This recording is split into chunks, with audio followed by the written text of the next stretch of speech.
সুপ্রিয় দর্শক মণ্ডলী, আসসালামু আলাইকুম। আশা করি আপনারা ভালো রয়েছেন। আমি তুষার মাহমুদ, কৃষি ও জনপদ পেজ থেকে আপনাদের স্বাগত। তো আমি আজকে আপনাদের দেখাবো, এটা হচ্ছে যে প্রজেক্টটি ছিল সেটা হচ্ছে এ প্যাটার্ন মাচাই।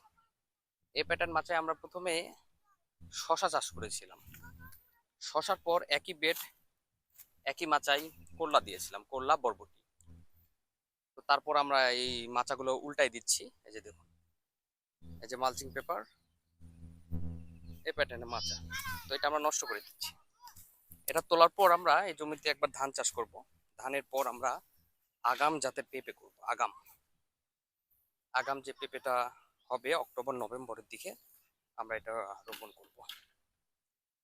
তো দেখুন, আমি ভিডিও করার কারণ হচ্ছে এই যে বেড, আমাদের যেটা শশার বেড ছিল ডাবল বেড, এখন পর্যন্ত খাবার আছে। মনে হচ্ছে এই বেডে যদি আমরা কিছু রোপণ করি, রোপণ করে দেওয়া যাবে নির্দ্বিধায়। দারুণ, দেখুন এখনো খাবার কিন্তু জৈব সার দেখাই যাচ্ছে, প্রচুর খাবার দেওয়া ছিল। তো আজকে পুরোটাই, এটা হচ্ছে 40 শতক জমির পরিমাণ। তো 40 শতক জমি পুরোটাই কিন্তু আমরা আজকে নষ্ট করে দিচ্ছি, উল্টাই দিচ্ছি আর কি। আর এই যে মাচার যে বাঁশগুলা রয়েছে, এই বাঁশগুলো আমরা রেখে দিব পেঁপে গাছে খুঁটি দেওয়ার জন্য। হ্যাঁ, যদি যেগুলো চিকন হয়ে গেছে একদম সেগুলো বাদ দিব, ভালো যেগুলো থাকবে সেগুলো আমরা পেঁপে গাছের খুঁটি হিসেবে ব্যবহার করব। আর এই যে মালচিং পেপার, মালচিং পেপারে কিন্তু রেখে দেওয়া হচ্ছে, সামনে ভবিষ্যতে কাজে দিবে।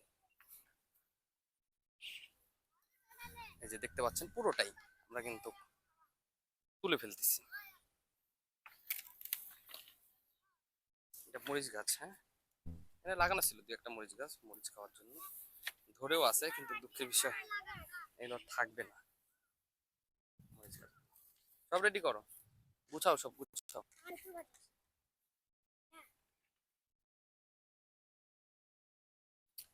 যেগুলো হচ্ছে কল্যার গাছ আর বরবটি সবগুলো নিয়ে যাওয়া হচ্ছে, মানে জমির বাইরে, জমির বাইরে ওখানে রেখে দেওয়া হচ্ছে।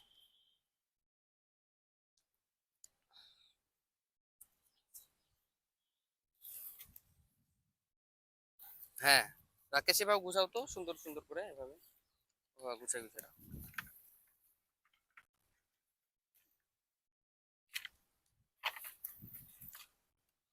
তো এই প্যাটার্ন মাচাই ফলন কিন্তু বেশি পাওয়া যায়।